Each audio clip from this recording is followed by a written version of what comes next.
I hate plan B. When you start doubting yourself, that's very dangerous. Because now what you're basically saying is that if my plan doesn't work, I have a fallback plan, I have a plan B.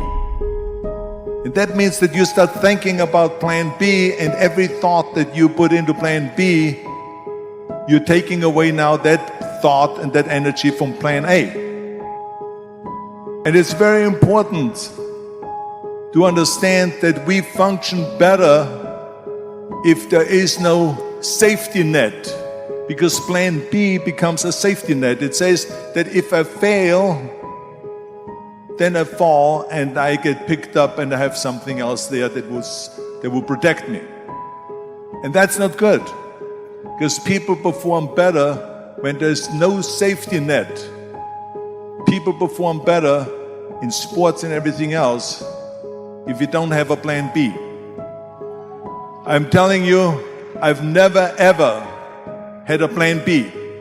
I made a full commitment that I'm gonna go and be a bodybuilding champion. I made a full commitment that I'm gonna be in America. I made a full commitment that I'm gonna get into show business and I'm going to be a leading man. No matter what it takes, I will do the work. I will do the work over and over and over until I get it. And the same was in politics and everything like that. So to me, it is very dangerous to have a plan B, because you're cutting yourself off from the chance of really succeeding. And the reason, one of the main reasons why people want to have a plan B is because they are worried about failing. What is if I fail, then I don't have anything else? Well, let me tell you something. Don't be afraid of failing, because there's nothing wrong with failing. You have to fail in order to climb that ladder. There's no one that doesn't fail. Michael Jordan said in one of his interviews, when they said, "You're unbelievable, you're the greatest basketball player of all times." And he says, "Well, you're just mentioning the successes." But he says, "For me to become the greatest basketball player, I missed 9,000 shots when I was playing basketball at the NBA games." So during these games that he was so successful, he missed 9,000 shots. Does it make him a failure? No. He's one of the greatest basketball players of all times, but he failed 9,000 times. Do you get it? We all fail. It's okay. What is not okay is that when you fail, you stay down. Whoever stays down is a loser. And winners will fail and get up, fail and get up, fail and get up. You always get up. That is a winner.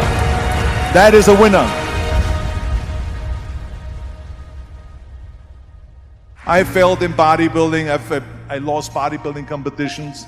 I lost powerlifting competitions. I lost weightlifting competitions.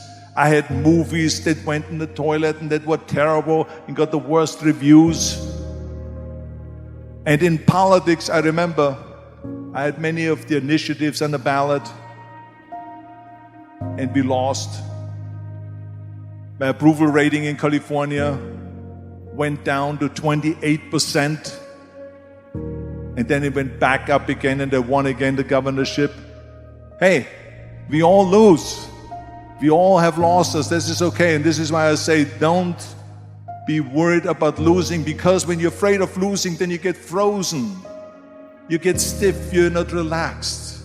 You got to be, in order to perform well in anything, if it's in boxing or if it is on your job or with your thinking, is only happening when you relax.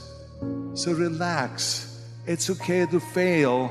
Let's just go all out and give it everything that you got. That's what it is all about. So don't be afraid to fail.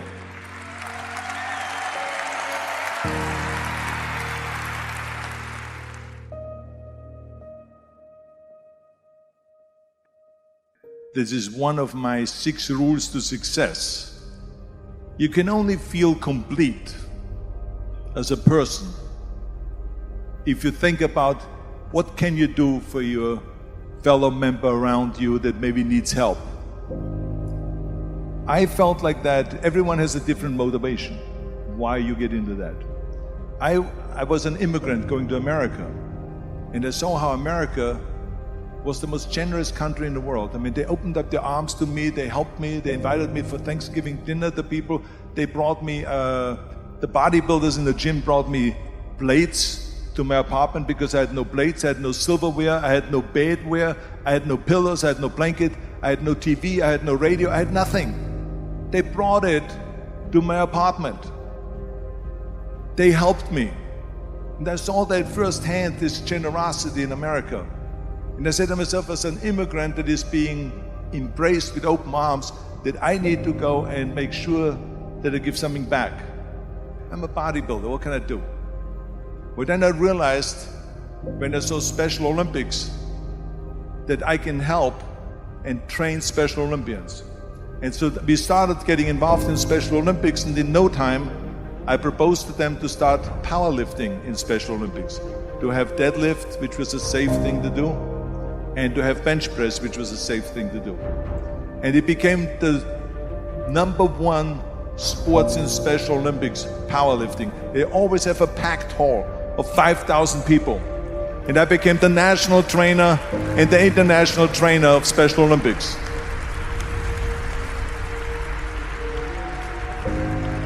And I tell you, I felt so good.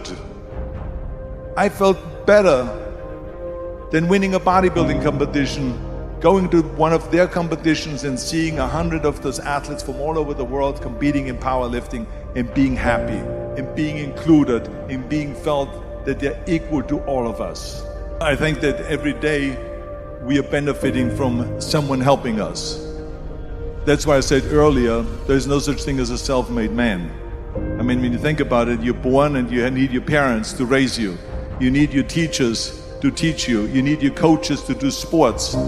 And so when I think about back of the people that helped me, as a matter of fact, one person, where's my friend here, Albert Busek? Is he sitting here somewhere?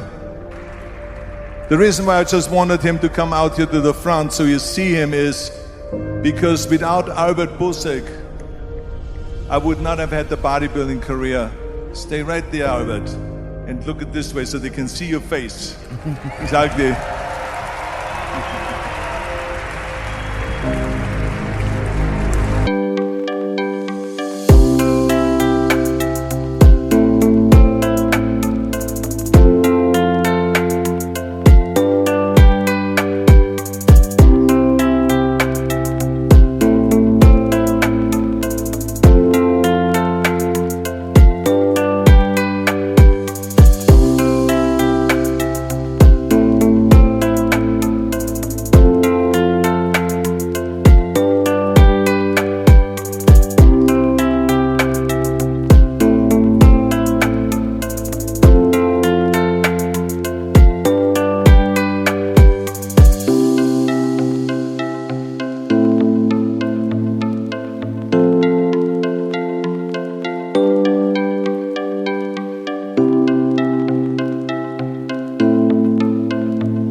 Albert Busek was the one, for instance, just to give you an example, out of the thousands and thousands of people that helped me, Arnold Schwarzenegger was one of them that helped me to translate into English so I could fill out my entry form for the Mr. Universe contest.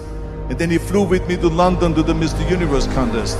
He gave me the opportunity to come to Munich and to be the trainer in the gymnasium on the Schillerstraße 36. It was a fantastic gymnasium.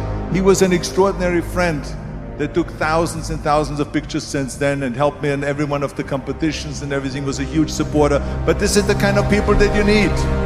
We need help. We need help.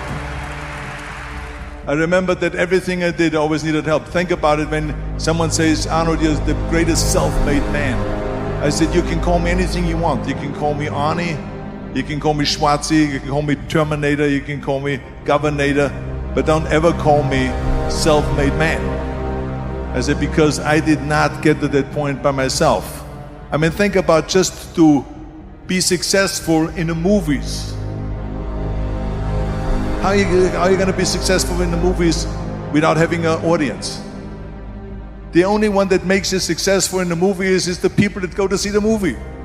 So how can you say to your self-made man when you need millions and millions and millions of people all over the world to go and see your movie, so people, then the press looks at it and says, this guy has a big box office success. It's the people. It's you.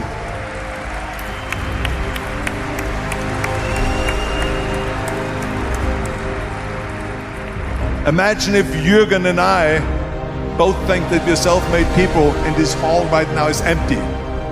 No one here. Do you think this will be a successful conference? No. Who makes it successful is not him and me. We are just one little molecule that is added to the equation.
But you are the ones that make this conference a successful conference. So thank you, all of you, for being here today. You are the ones that is making it big.